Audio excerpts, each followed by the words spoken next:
It is the Jim and Terry Show, back with another edition of the Midnight at the Oasis version of the Jim and Terry Show. Terry! Terry! Are you there, Terry? Well, if you listen to the last podcast that was the Midnight at the Oasis FM Late Night Midnight, I made it, DJ Terry. I made it back. Jim has lost completely the vibe.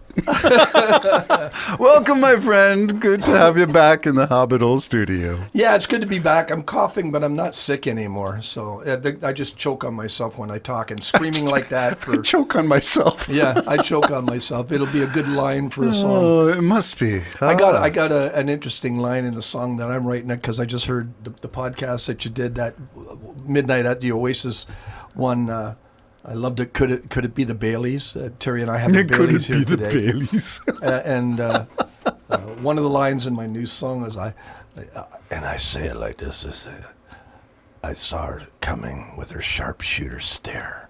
She couldn't take her eyes off my phantom hair. Yes, the phantom hair. Yeah. What happens inevitably to those of us with less locks than we used to have in our 20s. Yeah, I gave up, as you can see. Yeah, I just shave it all off now. And I don't shave it all. Actually, I'm never going to do that. That's way too much work. I just crop it down as low as the crop will go pretty well. On the electric. Yeah. The sheep shears. Yeah, the sheep shears.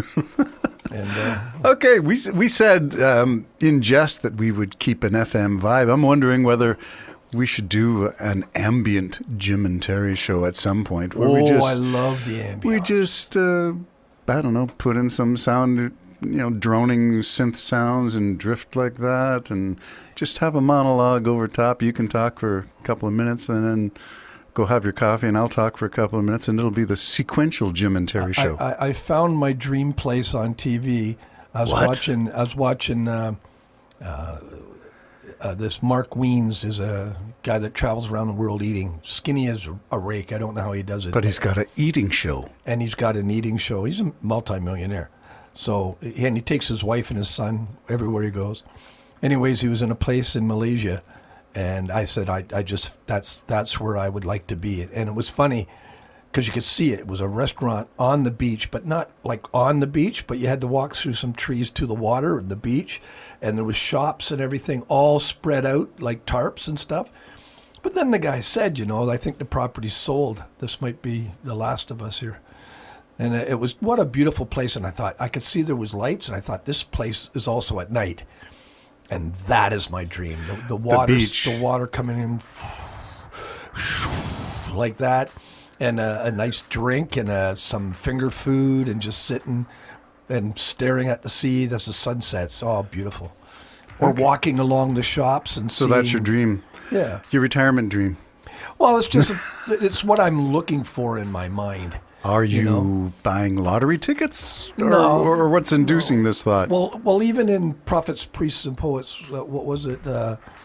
With the smell of salt water and the warm summer breeze, and I talk about the shops opening up and seduction of the music and everything else, the beacon lights. There's a couple of my songs where I take you down a boardwalk, It's just what I'm looking for. You've been fascinated with boardwalks since, was it The Boss who did a song about the boardwalk in New Jersey?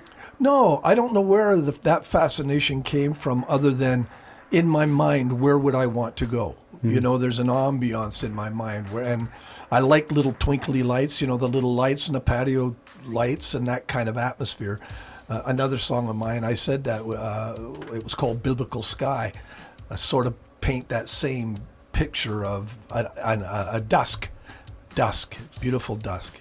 Anyways, so I don't know where it came from. Bruce Springsteen, I think you're thinking of, he's from New Jersey. Yes, and I believe we talked about Atlantic City, maybe? Atlantic City, and there was a reference in either a song or a news article that talked about the boardwalk, and you brought in that Trivial Pursuit question of Bruce Springsteen talking about the boardwalk. Yeah, and I've been to Atlantic City a couple of times, and I do like the boardwalk. I haven't been in 20, 30 years. Maybe more than that. The specific tune was about the story of doing violence on somebody. Do you recall that song? Are you talking Atlantic City? Yes. Yeah, it was. Yeah, I think it's a fabulous song. Yes. It's just an absolute. It's off the album Nebraska, I believe. And they're making a movie about Nebraska, quite frankly. I didn't know they're about, using about it. the album. Really? And I watched Okay. a documentary on Nebraska. So it's gonna be on- Some people think it's the greatest thing he's ever done. And I think one of the songs has a chord. So Wow. it's really him in his house. And I think it was probably mixed down in a studio, but it really him just mixing down. I think he was in a frame of mind, you know. And there's one like, what's it, Trooper? What would it be? State Trooper? State Trooper, and it's a song about, you know, please just don't pull me over, you know, and that kind of thing. And Atlantic City's one of them when he says, you know, there's a, you know, meet me tonight in Atlantic City, and there's a, you know, things are rough and tough, and he can't pay his bills, but he's meeting a guy there who's got a job he could do, and it pays well or something. You know, it's obviously it's dope or something he's going to be doing. Right. Excellent song. What do you think- Atlantic City. What do you think he has in terms of a recording room, studio? Oh, at his house? Yes. You should see it.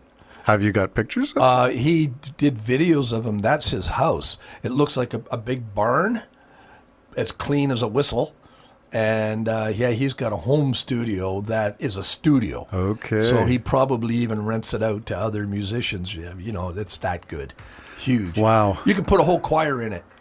So And probably he does at some point. yep. and- Well, he did a song. What was it called? Northern Stars or something, or Western Stars. And that was a little bit of a change for him. And I think that was probably maybe one of the first albums he did in his home studio. But I don't know for sure. I don't really cover him that much. I'm a fan. Would of you his. still aspire to owning a studio like that? Do you think that would help your musical expression? I need like someone like you for sure, because I butcher songs. I even have it. There's a guy at church that said, "I'd like to remix all your songs." I said, honestly, it would be incredibly What? difficult. This is great news.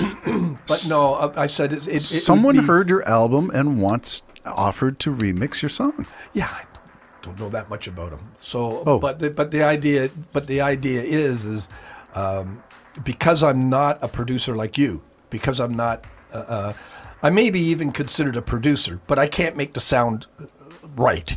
I can't make. It's always annoying. I was listening to one of my songs the other day. I'm actually going to pull it off and do an acoustic version of that. Our Propitiation. Our Propitiation is a beautiful song, and I butchered it. Partly by listening to Listen advice. to the critic. You were your own worst critic. Well, I did. I butchered it. It's the sound that's aggravating. That's the one I told you. I recorded it and I wanted to have reverb in my headphones, so I put some reverb in my headphones. it recorded But then it- I took one side off, and it recorded in with my voice. So Oh, no my. matter what, I've got reverb. I Yeah. can't get rid of it. So I got to redo it. I think and maybe I will. I've been sick for a while, so I've written Phantom Hair. It's written now, and I've written what I think is a beautiful song. Written called, or recorded? written just Just the I written- got the music. Okay. Like I know what the music's Right. going to be. Right. So it's and just I a got matter the of lyrics, sitting down and doing it. sitting down and putting it together, which I got to get to. And another one called The Great Beyond. I've finished it as well. And Sounds like you're very productive. But not really. That's really. There's another one I need to write too called Little Sinner. well, this is an album that's taken shape Well, here. it's going to be Prophets, Priests, and Poets. Yeah. So, but you're well into it. How many tunes now?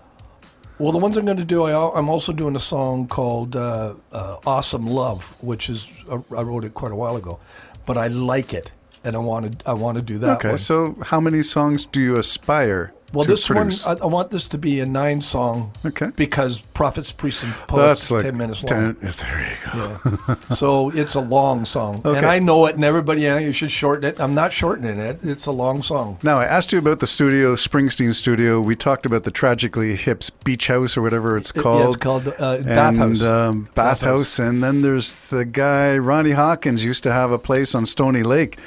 And that place came up for sale. And I thought, well, Jim and Terry show, if we had some financial backers, that could be where we produce our... But no matter what you got with that, in my humblest of opinion, you would do great in a fancier studio. You would learn, you'd go online, Oh, you'd of figure course. it out. Of course. You would do it. Me, I butcher it. I'm a singer-songwriter. I get it. That's I get it.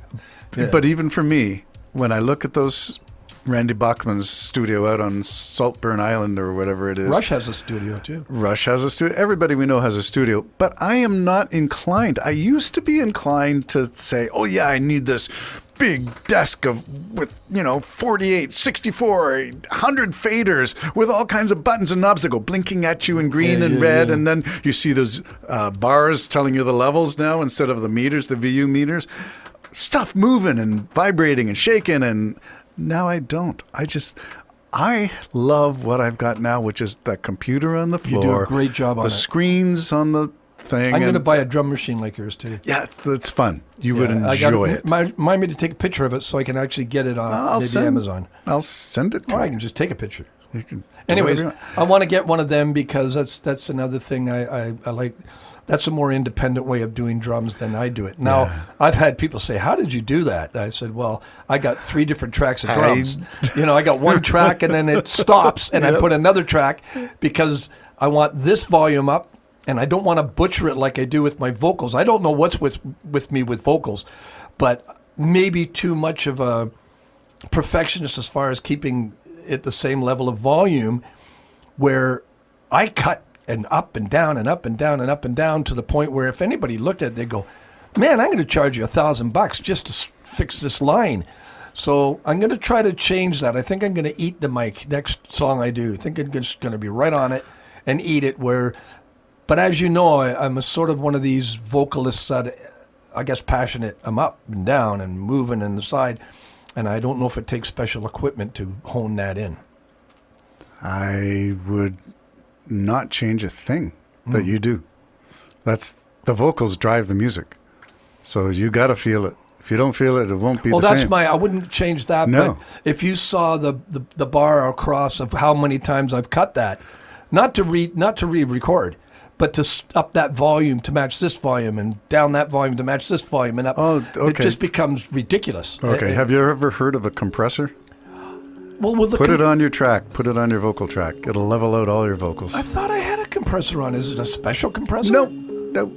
Just a compressor. Just a compressor, and you can set it so that it takes your highest high that you're really going to grind out there, and it'll make sure that doesn't peak, and then it'll take your lowest whisper, your FM voice, and make it sound just right.